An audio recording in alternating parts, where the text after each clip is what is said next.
Hello दोस्तों, welcome to Manraj classes. आज की डेट है 17 जून 2022। तो देख लेते हैं कौन कौन से करंट अफेयर्स आज हम डिस्कस करने जा रहे हैं।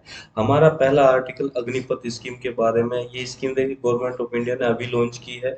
इसमें क्या है, कुछ स्टूडेंट्स को, सॉरी, कुछ स्टूडेंट्स को नहीं, कुछ जो कैंडिडेट है उनको रिक्रूट किया जाएगा। और किस चीज़ के लिए रिक्रूट किया जाएगा? आर्मी, नेवी और एयरफोर्स के लिए रिक्रूट किया जाएगा। मगर इसमें खास बात ये, यहाँ पे 4 साल के लिए इनका रिक्रूटमेंट होगा। 4 साल बाद इनको टाटा बाय बाय कह दी जाएगी। अब गवर्नमेंट ऐसा क्यों कर रही है वो पता नहीं, पर कुछ ऐसे पैट्रियोटिक जो देशभक्त और मोटिवेटेड लोग हैं, यूथ है, उनको इसमें रिक्रूट किया जाएगा 4 साल के लिए। देखिए यहाँ पे लिखा हुआ पीरियड ऑफ द 4 ईयर। इनको अग्निवीर बोला जाएगा। इनको सम्मान देने के लिए कहा है अग्निवीर। ठीक है। अब इनको क्या नाम, 4 साल बाद सर्विस से क्या टाटा बाय बाय कह दिया जाएगा। और 4 साल बाद क्या होगा कि लगभग 25% को रिटेन कर लेंगे। अगर मान लो 45,000 से 50,000 के बीच में रिक्रूटमेंट हो रहा है तो उसको 25% कितना हो जाएगा? 50,000 का लगभग 12,500, 12,500 को उसको रिटेन कर लेंगे। इसके पे और बेनिफिट्स की अगर बात करें तो जो इसमें आपका 4 साल में जो जो सैलरी मिलेगी, जैसे 4 साल की फर्स्ट ईयर में सैलरी मिलेगी 30,000, फिर दूसरे साल में 33,000, तीसरे साल में 36,500, चौथे साल में आपकी 40,000। तो इसमें से जो first year, second year, third year, fourth year होगा उसमें से 70% तो अकाउंट में जाएगी और जो 30% होगा वो आपका पीएफ में जाएगा। तो 30% जितना पीएफ में जाएगा उतना ही आपका गवर्नमेंट ऑफ इंडिया पीएफ के अकाउंट में डालेगी। जो टोटल 4 साल बाद जो सम बनेगा वो लगभग बनेगा 10.04 लाख। 10.04 लाख जो इंटरेस्ट बनेगा वो बनेगा 11.71 लाख। टोटल 11.71 लाख आपको 4 साल बाद दे दिया जाएगा, जिसका नाम रखा गया सेवानिधि पैकेज। आगे बढ़ते हैं। आगे जो इसमें एलिजिबिलिटी बोली गई है, जो वो पर्सन जो ऑफिसर्स की रैंक से बिलो वाले पोस्ट होंगे उनके लिए रिक्रूट किया जाएगा। क्योंकि जो ऑफिसर्स रैंक के वो ऑफिसर, वो जो ऑफिसर्स होते हैं वो कमीशन किए जाते हैं, यानी कि कमीशन के थ्रू आते हैं। तो हाईएस्ट रैंक के ऑफिसर्स होते हैं वो। ठीक है। इसमें क्या है कि यहाँ पे 17.5 साल से लेके 21 साल के बीच में जिनकी आयु है उनको ही इसमें भरने, फॉर्म भरने की मान्यता होगी। इसका ऑब्जेक्टिव यही है, जिनके अंदर जज्बा है, जोश है, ठीक है, जो सरहद पे जाके लड़ सके, उनको, जो पेट्रियोटिक है, मोटिवेटेड यूथ है, उनको ही वहां पे ले जाके हाथ में बंदूक दे खड़ा कर दिया जाएगा। ठीक है। क्या नाम, उनको ये सर्विस प्रोवाइड की जाएगी। ठीक है। अब इसमें थोड़ा जो एवरेज एज प्रोफाइल है, यानी कि जो अभी तक 32 साल है इस सर्विस में, उसको थोड़ा सा डाउन लाने की कोशिश की जा रही है। कितने साल डाउन लाने की कोशिश की जा रही है? 6 से 7 साल डाउन लाने की कोशिश की जा रही है। और उसको 26 तक लेकर आने की कोशिश की जा रही है। अगर 6 साल डाउन करते थे, 26 + 6 = 32 हो जाता है। ठीक है। आगे बढ़ते हैं। अग्निपथ स्कीम के बेनिफिट जो कि हमने डिस्कस कर ही लिया। 11.7 लाख तो इसका ये हो जाएगा, जिसे सेवानिधि बोला जाएगा। अगर इसका, इसमें आपकी डेथ हो जाती है, डेथ के केस में आपका क्या है, 1 साल को 1 करोड़ का आपको वो दिया जाएगा, पैसा दिया जाएगा। और प्लस अगर आपकी मान लो डेथ होगी, आपकी 2 साल बाद डेथ होगी, तो आपका 2 साल की तो सर्विस बच गई। तो 2 साल की सर्विस में अगर आप जिंदा होते, जो पैसा मिलता वो पैसा भी आपको इसमें दिया जाएगा, प्लस 1 करोड़ तो दिया ही जाएगा। ठीक है। और 48 लाख का आपका इंश्योरेंस कवर भी होगा। इसमें इनको सबको जब 4 साल बाद ये सर्विस को छोड़ देंगे तो उनको रिहेबिलिटेट किया जाएगा सभी सोल्जर्स को, और उन्हें दूसरी गवर्नमेंट जॉब में प्रेफरेंस दिया जाएगा। ऐसी बात गवर्नमेंट ऑफ इंडिया ने बोल दिया। और इनको स्किल सर्टिफिकेट भी प्रोवाइड किया जाएगा, ब्रिज कोर्स भी चलाया जाएगा। आगे बढ़ते हैं। अगला आर्टिकल हमारा संत तुकाराम जी के बारे में। जो संत तुकाराम ये कहाँ से बिलोंग करते हैं, क्या, क्यों न्यूज में आया आर्टिकल पढ़ते हैं। देखिए प्राइम मिनिस्टर ऑफ इंडिया जो कि मोदी जी है, उन्होंने भी संत तुकाराम शिला मंदिर की स्थापना की। कहाँ पे? देहुआ एक टाउन है जो कि पुणे डिस्ट्रिक्ट में है। जी पुणे डिस्ट्रिक्ट कहाँ पे? महाराष्ट्र में है। ठीक है, महाराष्ट्र में है। वहां पे इसकी स्थापना की है। शिला का मतलब होता है पत्थर, पत्थर की एक स्लैब। ठीक है। उसमें वहां पे मंदिर, अब वो जो पत्थर की स्लैब थी वहां पे 17वीं शताब्दी के टाइम में जो संत तुकाराम जी थे, इन्होंने 13 दिन तक लगातार मेडिटेशन किया था, यानी कि वहां पे ध्यान लगाया था। इसलिए वो जगह इतनी फेमस है। और वहां पे मंदिर की स्थापना की गई है। और उससे पहले जो अभी तो करंट की अगर बात करें, जो शिला है उसको क्या, किस नाम से बुलाया है? देवघर संस्थान टेम्पल प्रीमाइस के नाम से उसको बुलाया जाता है। वहां पे एक वारी नाम का एनुअल पिलग्रिमेज भी वहां पे जाता है, जो कि पंधारपुर पहुंचता है।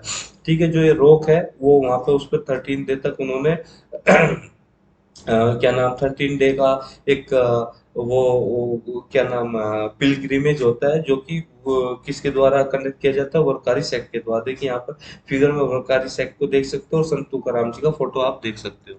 ठीक है, आगे बढ़ते हैं। अब संत तुकाराम जी के बारे में थोड़ा जान ले। संत तुकाराम जी वरकारी सेक्ट के सेंट थे और पोएट थे। ठीक है, ये जो इन्होंने महाराष्ट्र में अपनी जो पोएम्स थी उनको फैलाया, अपने वर्क को काफी स्प्रेड किया। ये फेमस किस लिए हुए? इन्होंने अभंगा डिवोशनल पोएट्री की एक तरह से रचना की। अभंगा डिवोशनल पोएट्री वो है, अभंगा जो मराठी में अभंगाज को बोला जाता है पद, यानी कि दोहाज। दोहाज जो दोहे होते हैं, जैसे कबीर के दोहे हो गए, तो इनको दोहाज बोला जाता है। तो दोहा अभंगा मतलब दोहाज। ठीक है, अब ये दोहे इस तरह से होते हैं कि ये प्रेज करते हैं जो आपकी स्पिरिचुअल सॉन्ग्स टाइप होते हैं, जैसे कि हमारे कृष्ण जी के सॉन्ग है, श्री कृष्ण के सॉन्ग हो गए, राधा के सॉन्ग हो गए, शिव जी के सॉन्ग हो गए, पार्वती के सॉन्ग हो गए। जितने हमारे गॉडेस और गॉड्स है, उनके जो आपके प्रेज करने के स्पिरिचुअल सॉन्ग्स है, उनको किसी एक कॉन्ग्रीगेशन मतलब जहाँ पे भक्त लोग इकट्ठे होकर वो करते हैं, सॉन्ग्स गाते हैं, स्पिरिचुअल सॉन्ग गाते हैं, उसको कीर्तन बोलते हैं। तो इन्होंने कीर्तन को बहुत ज्यादा बढ़ावा दिया, किसके थ्रू? अपनी अभंगा पोएट्रीज के थ्रू। ठीक है, आगे बढ़ते हैं। इसमें थोड़ा सा होश पोश हो गया, इसको हम रिमूव कर देते हैं। ठीक है, तो अभी अभी जो है वरकारी जो सेक्ट है, वो संत तुकाराम जी ने अपने वर्क में क्या बोला था? संत तुकाराम जी ने अपने वर्क में क्या बोला था? ये वरकारी सेक्ट को स्प्रेड करने की कोशिश की थी। ठीक है, हाँ। और इन्होंने कास्टलेस सोसाइटी की बात की थी। कास्टलेस सोसाइटी की बात कास्टलेस सोसाइटी की बात की थी, और उन्होंने इस चीज को जो रिचुअल्स है उनका डिनायल किया। ठीक है, इन्होंने एक सोशल मूवमेंट चलाया, उसके थ्रू क्या कास्टलेस सोसाइटी होनी चाहिए, और जो आप रिचुअल्स की प्रैक्टिस करते हैं उनका डिनायल किया। संत तुकाराम जी को किस चीज का क्रेडिट दिया जाता है? इन्होंने वारी पिलग्रिमेज की एक तरह से स्थापना की, इन्होंने ही वारी पिलग्रिमेज की शुरुआत की। ठीक है, जहाँ पे बहुत सारे डिवोटीज इकट्ठे होके देवघर टाउन में और आनंदी टाउन में इकट्ठे होकर जो उनकी पादुकाज है उनको अपने साथ लेके चलते हो। कहाँ पे पहुंचते हैं? पंधारपुर पहुंचते हैं।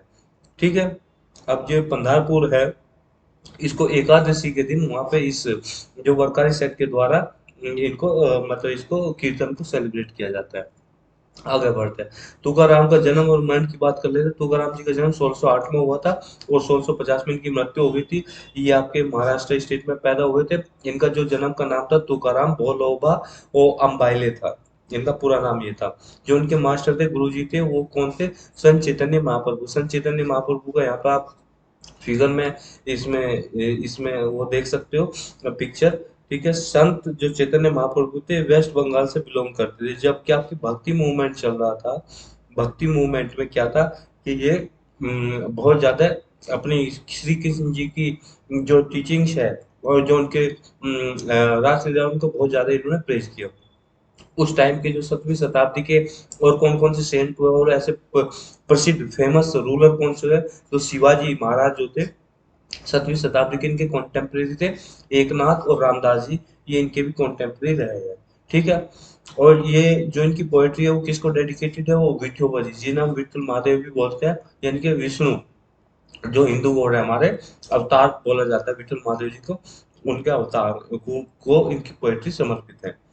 ठीक है, और इन्होंने अपनी मराठी लैंग्वेज में अभंगा दोहाज, जिन्हें हम दोहा बोलते हैं, उसकी स्थापना की। ठीक है, कम्युनिटी बेस्ड वर्शिप की जाती है, जिन्हें हम कीर्तन बोलते हैं। और इन्होंने कास्ट और जेंडर इंजस्टिस को ज्यादा इसके क्रिटिक्स थे। यानी कि अगर कहीं पे कास्टिज्म देखने को मिलता था तो उसके खिलाफ ये बोलते थे, बड़ी मुखर आवाज बन के ये उभर के आए। भगवत जो ट्रेडिशन शुरू किया गया है, कृष्ण जी की भक्ति का जो ट्रेडिशन शुरू किया गया, उसके उन्होंने ये तो शुरू तो नामदेव जी ने किया था, मगर इसे पिनेकल पर शीश पे लेके ये गए। तो आप ये देख सकते हैं ना, इनका संत तुकाराम जी का टेम्पल यहाँ पे बनाया गया है। अगले आर्टिकल को, सॉरी, इसी आर्टिकल को हम आगे कंटिन्यू करें तो इनकी फिलोसफी के बारे में बताया गया है। इनकी फिलोसफी किस पे, वेदांत बेस्ड फिलोसफी है, जो वेदांत है हमारे उनकी बेस पे इनकी फिलोसफी है। इनके चार शिष्य इंपॉर्टेंट बताए जाते हैं जिन्होंने अभंगा वर्ग को आगे स्प्रेड किया। और इनके जो पिछले भक्त सेंट हुए थे वो कौन से, नामदेव थे जो कि महाराष्ट्र से बिलोंग करते, ज्ञानेश्वर जी, कबीर जी, एकनाथ जी। ठीक है, इनकी जो सभी की टीचिंग थी वेदांत बेस्ड टीचिंग थी। सोशल रिफॉर्मर ये रहे, इन्होंने कास्ट बेस्ड सोसाइटी की स्थापना करने की कोशिश की। और जो हम भी रिचुअल प्रैक्टिस करते थे, जो इल रिचुअल्स थे, इल प्रैक्टिस थी, उनका डिनायल करने की इन्होंने कोशिश की। अभंगाज इनका एक स्ट्रॉन्ग वेपन था ब्राह्मणिकल डोमिनेंस से लड़ने के लिए।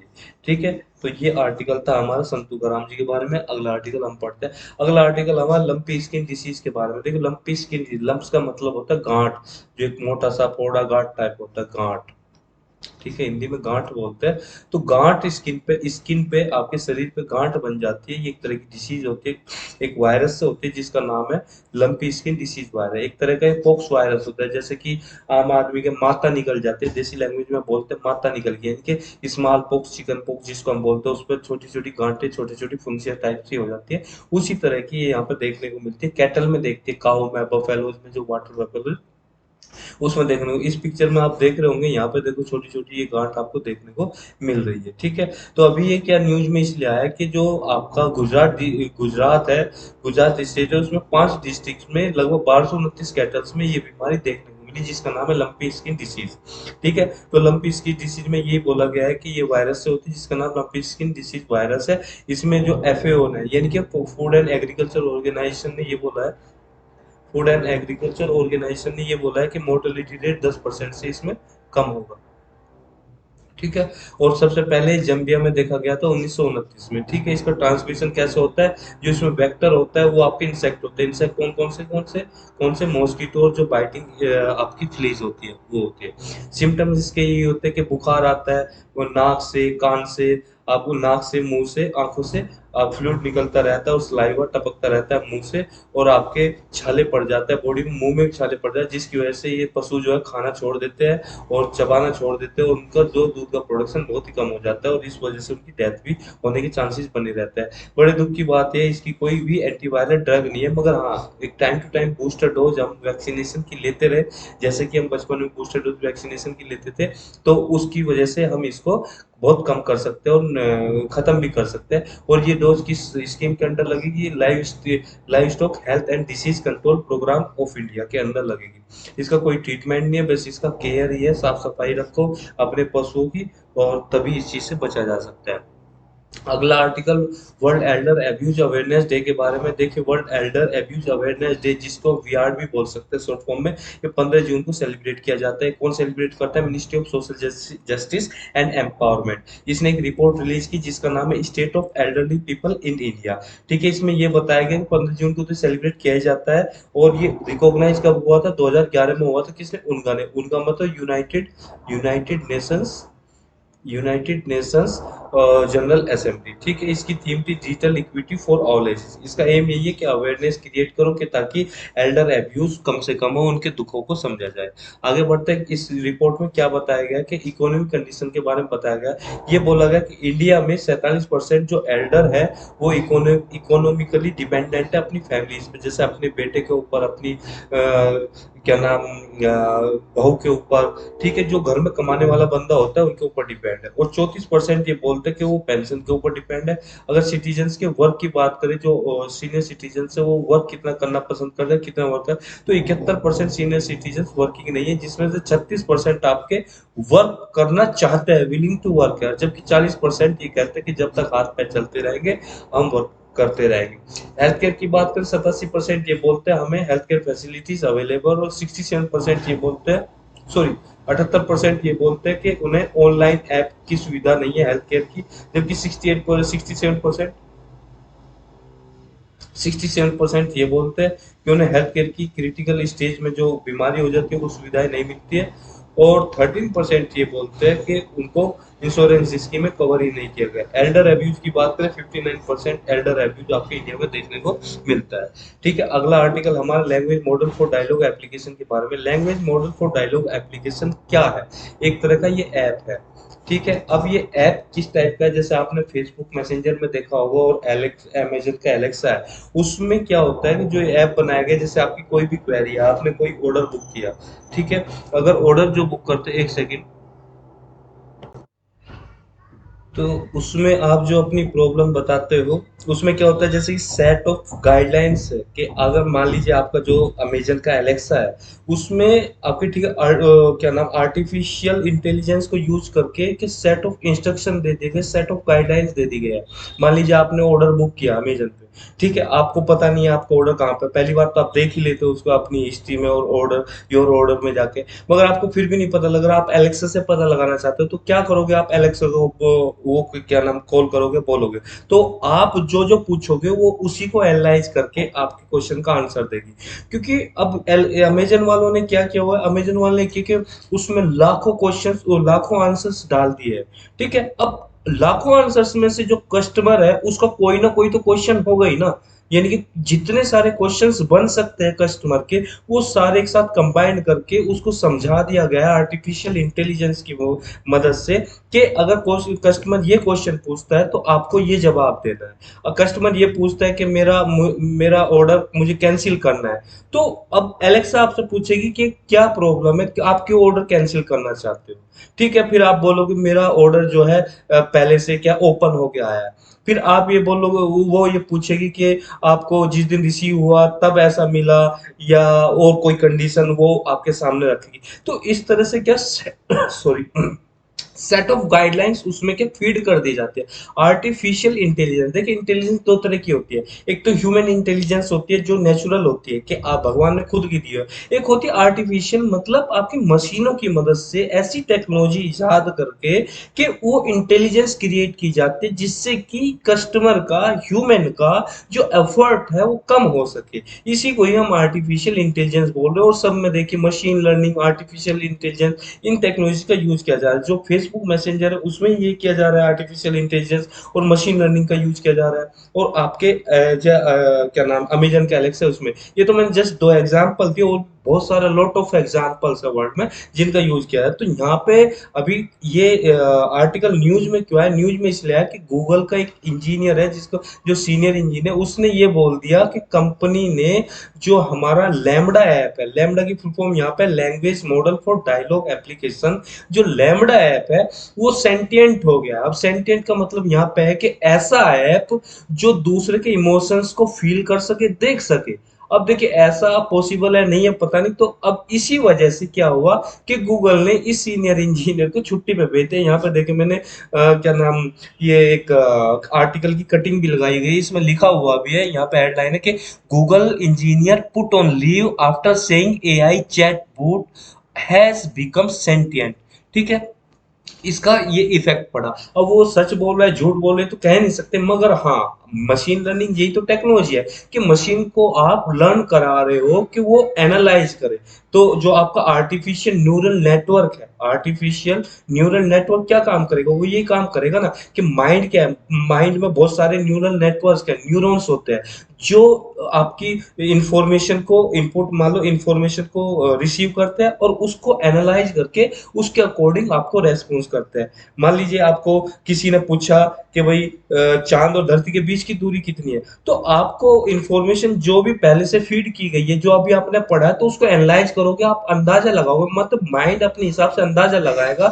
तब तब क्या होगा, तो वो माइंड अपना जो कैलकुलेशन करके उसका आंसर करेगा, ठीक है, वही मशीन लर्निंग का यहाँ पे कंसेप्ट आ जाता है। तो कहने का मतलब ये हुआ कि जो आपका क्या नाम ये जो ऐप की बात की जा रही है उसमें ऐसा एबिलिटी देखने को मिली नहीं मिली, ये तो आगे फ्यूचर में पता लगेगा, पर हाँ यहाँ पे लैम्बडा जो ऐप है ये इस तरह से थोड़ा काम करता हुआ दिखाई दे रहा है, ठीक है। अब इसमें देखिए ये जो यहाँ पे ये टेक्नोलॉजी यूज की जा रही है, आर्टिफिशियल बेस्ड क्या नाम लैंग्वेज बेस्ड एआई टूल जो यूज किया जा रहा है, वो किस चीज के कैपेबल बनाया जा रहा है, इसी चीज के लिए कैपेबल बनाया जा रहा है कि एक तो आपका आउट ऑफ टॉपिक, मतलब टॉपिक से बाहर, जैसे आपने 100 क्वेश्चन फीड किए हुए मशीन में, तो 100 क्वेश्चन से बाहर जवाब दे नहीं सकती। अगर आप उससे 101 क्वेश्चन आप पूछोगे, 102 क्वेश्चन पूछोगे, तो जवाब दे ही नहीं पाएगी क्योंकि उसमें 100 क्वेश्चंस का आंसर ही फीड किया गया है। मगर आप मशीन ऐसी बना दो कि जिसमें आप कोई भी क्वेश्चन पूछो, चाहे उसमें फीड किया गया हो या ना किया गया, कोई भी क्वेश्चन पूछे वो उसका आंसर कर पाए। तो इसी चीज को बोला गया है कि ऑफ टॉपिक क्वेश्चंस यहाँ पे, ठीक है, जो कि यहाँ पे लैम्डा 2 में देखने को मिलेगा। ठीक है, यहाँ पे जो टेक्नोलॉजी यूज की जा रही है उसका नाम जनरेटिव प्री ट्रेन ट्रांसफॉर्मर 3 है। ठीक। अब जो चैट बोट जो होता है, चैट बोट जो होते हैं उसमें ये कि आपका फॉर्म ऑफ आर्टिफिशियल इंटेलिजेंस है, एक तरह का मैसेजिंग ऐप होता है। ठीक है, जिस तरह की फेसबुक मैसेंजर है, अमेजन का एलेक्सा है, ये दो तरह से काम करते हैं। एक तो आपका मशीन लर्निंग बेस पे काम करते हैं, एक सेट ऑफ गाइडलाइंस पे काम करते हैं। जो सेट ऑफ गाइडलाइंस पे काम करते हैं उसमें तो प्री आपके स्क्रिप्टेड क्वेश्चंस के आंसर होंगे जो कि आप पूछोगे, चाहे उसमें 1 करोड़ क्वेश्चंस को फिल किया गया हो, मतलब फीड किया गया हो, या 1 लाख क्वेश्चन को फीड किया गया हो। अगर इससे बाहर आप कोई क्वेश्चन पूछे जवाब नहीं दे पाएंगे। मगर मशीन लर्निंग में ये है कि आपके आउट ऑफ कंटेक्स्ट भी आप क्वेश्चन पूछोगे तो वो जवाब देगा। ये प्रोग्राम सेल्फ लर्न प्रोग्राम होगा, यानी कि खुद से सीखेगा और खुद से सीख के ही वो आंसर देगा। जिसमें ये मेटा, यानी कि मेटा क्या है, फेसबुक है, मेटा यही चीज यूज कर रही है। ठीक है, ये न्यूरल नेटवर्क यानी कि आर्टिफिशियल न्यूरल नेटवर्क पे ये काम करेगा। ठीक है, थोड़ा होच पोच हो गया, इसको हम रिमूव कर देते हैं। ठीक। ठीक है, आगे बढ़ते हैं। अगला आर्टिकल हमारा सिप्री ईयर 2000 ईयर बुक 2022 के बारे में। देखो, सिप्री ईयर बुक 2022 ये एक तरह की बुक रिपोर्ट रिलीज हुई है। किसने रिपोर्ट रिलीज की है? ये Stockholm International Peace Research Institute, ये सिप्री ने लॉन्च की है, जिसका नाम सिप्री ईयर बुक 2022 है। इसका काम ये होता है, ये पूरे वर्ल्ड में ये कितना आर्मामेंट हुआ है, यानी कितनी आपके न्यूक्लियर वार हेड्स की तैनाती की हर एक कंट्री ने की है, कितना डिसआर्मामेंट हुआ, कितना न्यूक्लियर प्रोग्राम को छोड़ा है, और इंटरनेशनल सिक्योरिटी को कितना थ्रेट है उसको असेस करती है, उसको मेजर करती है। और उसको मेजर करके जो हमारे पॉलिसी मेकर्स है उनको रिपोर्ट सबमिट करती है, क्योंकि उनको जरूरत पड़ती है इन चीजों की, और बताती है। तो इसने क्या फाइंडिंग्स मिली? इसमें फाइंडिंग्स मिली कि सबसे ज्यादा रशिया के पास न्यूक्लियर वार हेड्स है। कितने? 5,977। दूसरा यूएस के बाद 5,428, तीसरा चाइना के बाद, फिर उसके बाद फ्रांस, यूके, पाकिस्तान, इंडिया। यहाँ पे मेन नोट करने वाली बात यह है कि पाकिस्तान इंडिया से आगे है न्यूक्लियर वार हेड्स में, इंडिया पीछे है।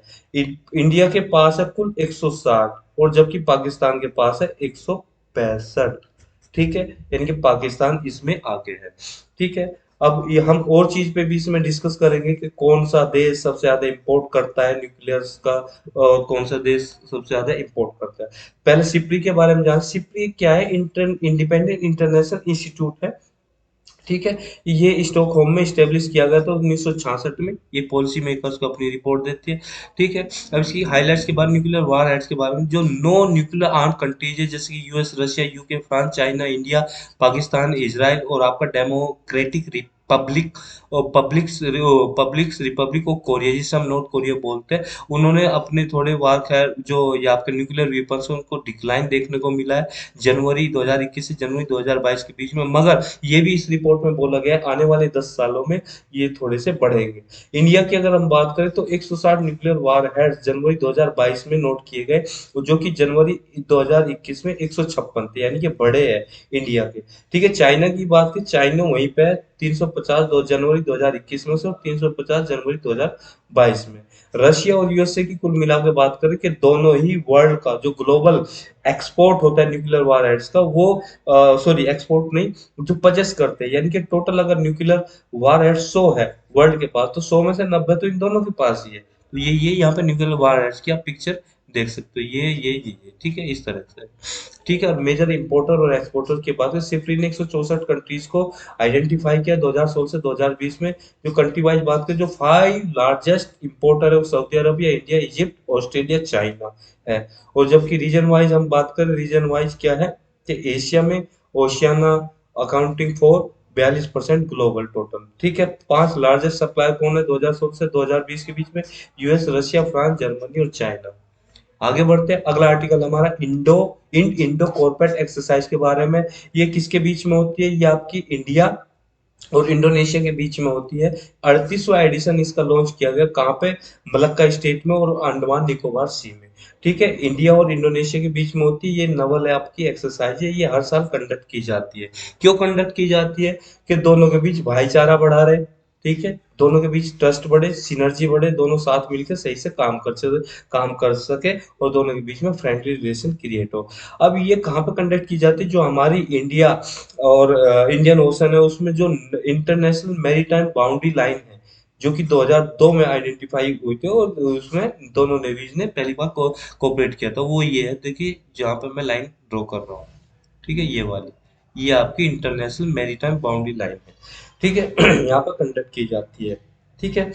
अब इंडिया इंडोनेशिया दोनों ही के वही, आप दोनों के रिलेशन बेहतर बने, इस चीज को देख के इसका एम यही है कि इंडियन ओशन रीजन सेफ रहे, सिक्योर रहे, किस चीज़ के लिए? कॉमर्शियल शिपिंग के लिए, इंटरनेशनल ट्रेड सही से हो, और जो आपका लेजिटिमेट मैरीटाइम एक्टिविटीज का कंडक्ट सही से हो सके, ठीक है। इसके लिए गवर्नमेंट ऑफ इंडिया ने सागर प्रोग्राम भी चलाया, जिसकी फुल फॉर्म है security and growth for all in the region, ठीक है। कॉर्पोरेट एक्सरसाइज में यही बोल रहे थे, दोनों में अंडरस्टैंडिंग इंटर ऑपरेटिबिलिटी बिल्डअप होगी दोनों नेवीज के बीच, ठीक है। और ये क्या है? इलीगल जो अनरिपोर्टेड अनरेगुलेटेड फिशिंग है उसको रोकेंगे, ड्रग ट्रैफिकिंग को रोकेंगे, मेरीटाइम टेररिज्म पर लगाम लगाएंगे, और आर्म रॉबरी और पायरेसी जो होती है उस पर लगाम लगाएंगे।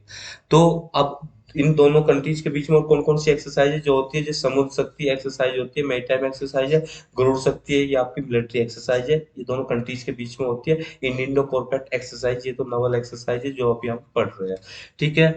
तो ये थी आज की हमारी डिस्कशन। इस डिस्कशन में इतना ही। Thank you very much for discussion.